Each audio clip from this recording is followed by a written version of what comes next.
WNTN Radio Boston, welcome back to my show Italieco. This is your host Viviana Dragani. Today, my guest is David A. Landry, author of the book The Dead and the Bizarre Are Here and All Around Us. This is going to be super interesting for those of you who are interested in supernatural things. Welcome. Welcome. How are you today? Great. How are you doing? Great. Thank you Thank for you. joining us.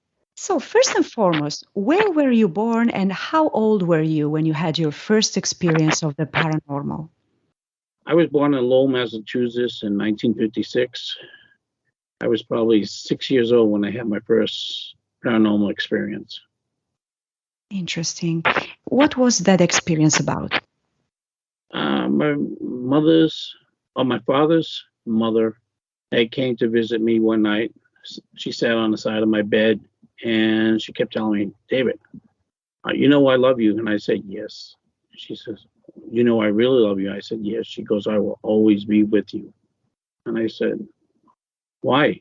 Well, everything okay? And she said, yes, everything's going to be okay, but I just wanted to let you know I love you. So she got up and she walked out of the bedroom, and I heard some crying in the kitchen. And I'm wondering, well, who's crying in the kitchen? And then my mother came in the room. She sat on my bed in the same spot where my grandmother was sitting. And she said to me, she goes, David, Meme had gone to heaven. And I said, what? I said, which Meme? And she says, your father's mother's mother. I said, no, she was just here. And she goes, no. She goes, she had passed away this morning. And I couldn't figure out, I'm getting confused at that age of 6 years old. And I'm saying to myself, no, she was just here. And my mother asked me, she goes, what does she have on? And I had told her what she had on. And my mother looked surprised at me and she says, well, go ahead, lay back down and go to sleep, and we'll talk again tomorrow. I said, okay. And I'm laying there, and it didn't dawn on me, to start crying or anything like that, because I'm saying to myself, she was just here. So my mother must be confused. Maybe it's her mother's mother or passed away or something. So my mother left the room, and I could hear her talking to my father, and she goes, you won't believe what David just told me. And my father says, what's going on? And she says, well, he told me his grandmother was just in his bedroom and sitting on the bed, and told him that she loved him and all this stuff. And my father says, well, he could be dreaming. She goes, no. He mentioned her clothing that she wore. That's what she had on. And my father goes, that's it. We're moving. And that was the end of that story. Thank you for sharing your story. And you've mentioned in your first book, The Dead and the Bizarre Are Here and All Around Us, about an experience you've encountered at the age of 6 concerning a visitation of an entity that is surely demonic in our point of view, of a Mr. Black, also known by millions of people around the world who've experienced this frightening event as the Hat Man. Would you say that this experience has made you more sensitive to the paranormal world? I believe that was the beginning after my grandmother's first visit.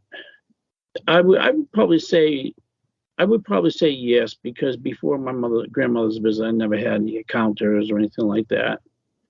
Till after Mr. Black had visited us. Thank you. And was this your only experience with Mr. Black?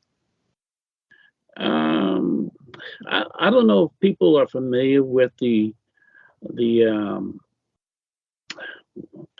Mr. Black. I call him Mr. Black, but he's also known as the Hat Man. After my experience with him, we had found out that there's shadow people that are out there. And one night when I was going through the Federal Police Academy in San Diego, I was laying down in my bed, and all of a sudden I heard some type of movement by the door. I looked over at the door, and there was this dark shadow figured, leaning up against the door, up against the side of the door. And I'm saying, what are you doing in here? And he looked at me, because he didn't move his head. I know he was looking at me, and didn't say anything. So I said, I got a gun and I'm going to shoot you if you don't answer and you don't get out of my room. And, actually, we didn't have any guns at that time going to the academy, but the person that was in that room, he didn't know that. So I took my eyes away from that corner for a split second, and I got out of the bed onto the other side of the bed, and he was gone. My whole room is dark except for that one door opened area. I'm saying to myself, no, he's in the room. He's somewhere in the darkness in my room, and I'm trying to figure out, okay, where could he be? So I'm feeling around, and I got to the area where the bathroom was, and I turned the light on. Nobody was in the room. The curtain was closed. So I pushed the curtain open real quick, and nobody was there. But I know for sure I wasn't dreaming on this one. And I know that it happened because I remember Mr. Black. It brought me back to those days. Now, Mr. Black, he was known not to harm people. Millions and millions of people around the world experienced this same experience. At first, when I was young, I thought I was dreaming this. But now, I want to tell you a little bit about Mr. Black, and I'm sure a lot of your listeners out there are going to have the same thing that's happened to them. Maybe not physically, but visually seeing them in the room. Well, I'm laying in the bed, and I seen this shadow come out from behind the door, and he had a hat on, and he started walking towards me slowly. And my sister Doreen, she laid across the room into the other bed, and she was sleeping. And I'm just laying there. I couldn't move. I'm just frozen. And it's called sleep paralysis, to where you just can't move. And he was walking towards me, and I can see him right now in my head. 7 years old, and he's walking towards me, and he leans over. He's probably like maybe 8 inches away from my face. Then all of a sudden, I felt his hands around my throat, and he was choking me. I'm going. I'm trying to reach up for his hands, and I couldn't feel anything. So I decided to play dead. So I played dead. He let go of my throat, felt the pressure release from my throat, and he stood straight up. And he just stood there for like maybe 5 seconds. Then he started backing up a little bit, and then he'd make a turn and started heading towards the corner where he just came out of the back of the door. And then he stopped midway, and he looked at my sister Doreen, and I was thinking, okay, he's going to go after her. But I just stood there, and I just laid there, and I just was watching him. And then he decided to continue back into the corner, and then he went back into the corner, and that's when I screamed. And then Doreen jumped up, and she started screaming. And then my mother and father come in the room, and they asked us, what's going on? And I told Mr. Black is here. He goes, who? This is Mr. Black. He goes, who's Mr. Black? I says, he come out from the back of the door over there, and he came and he choked me. My father looked at me and my sister, and he says, you guys need to stop playing around in here. Go back to sleep. I said, no, Daddy, he was really here. And he said, go back to sleep. Well, after they left the room, I asked my mother to leave the door open, and she said, okay, go to sleep. And I said to Doreen, Doreen, Mr. Black is here. He was here. And she goes, stop it, you're scaring me. And I said, no, really, he was going to get you. And she started crying again. And I could hear my father yelling in the other rooms. I said, go back to sleep. I said, okay. We took turns, staying awake, and we both finally fell back to sleep.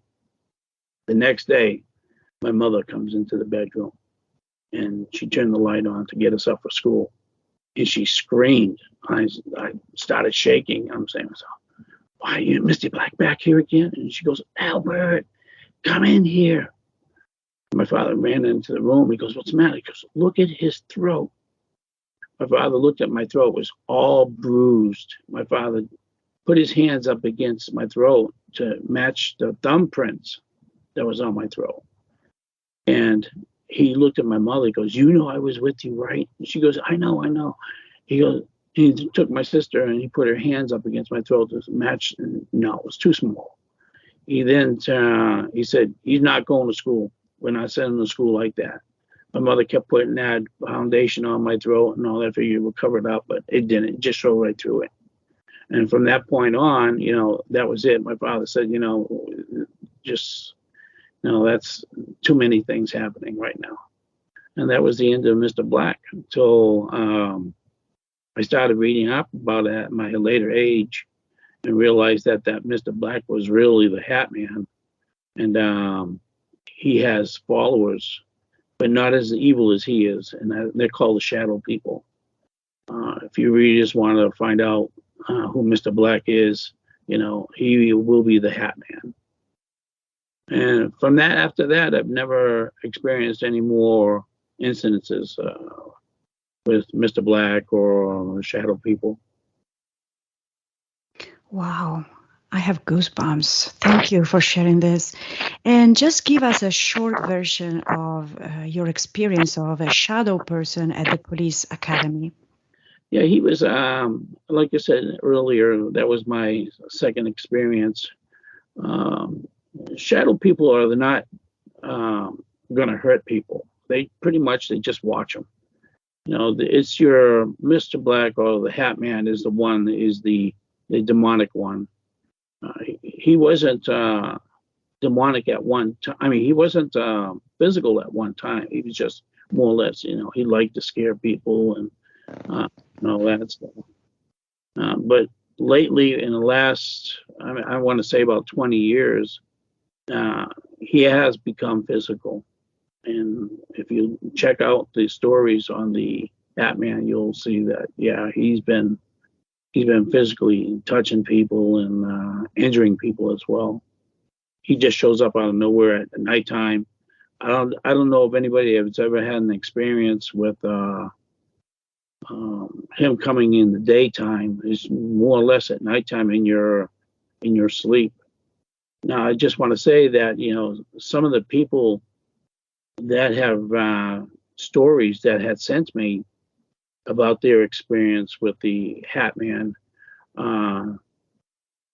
had all the same symptoms as far as visitations, and one person said he actually touched him as well.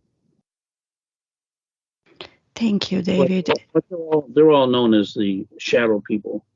Mm-hmm. And have you ever seen ghosts in your younger years, let's say around 15 years old? That was my first experience, and probably,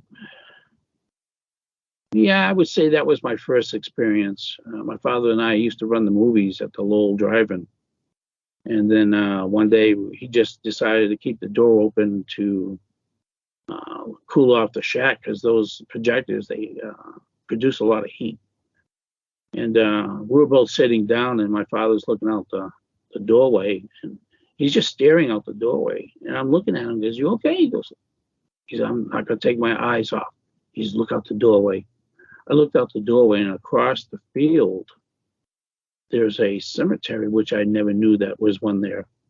And he kept looking out there, and all of a sudden I seen the same thing as he did. We seen a woman, a transparent woman in a dress, walking by the fence of that field, and then she went into the field. And my father goes, "Did you just see what I seen?" I said, "Did you see a woman?" He goes, "Yes." I said, "Yeah, I seen it." And that was the first experience that I've had seeing a ghost.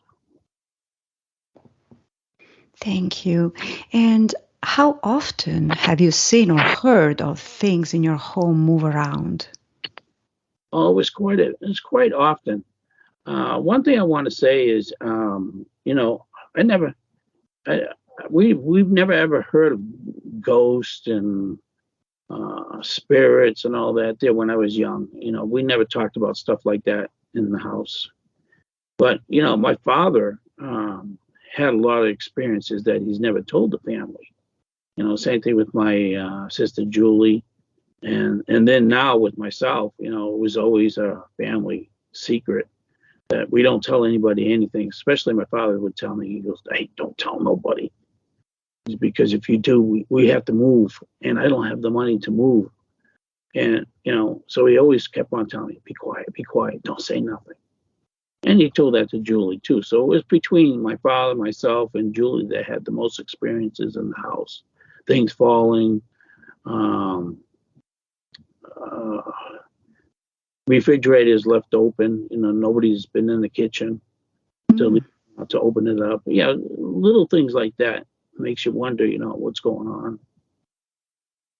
Thanks. And why have you included other people's stories in your book? I wanted everybody to share something. I didn't want to be just the lone writer.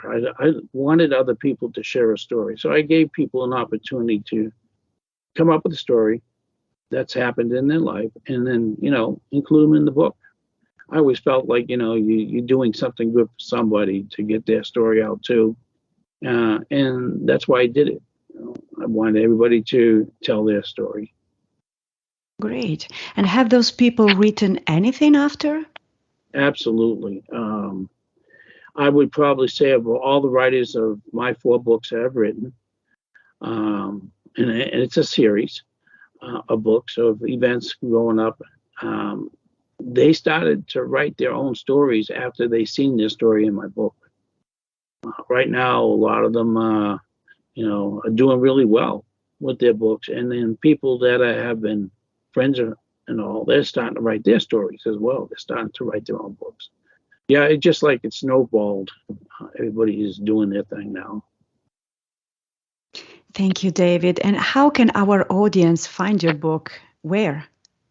You can go on the internet and type in David A. Landry, and a picture will pop up with me. And you can go through Google. You can go through all these places that online where you can purchase the book. Amazon, a lot of places. Barnes and Noble. Perfect. Thank you very much for joining us today. Well, thank you. I really appreciate your time. Thank you for your time. Inviting me here.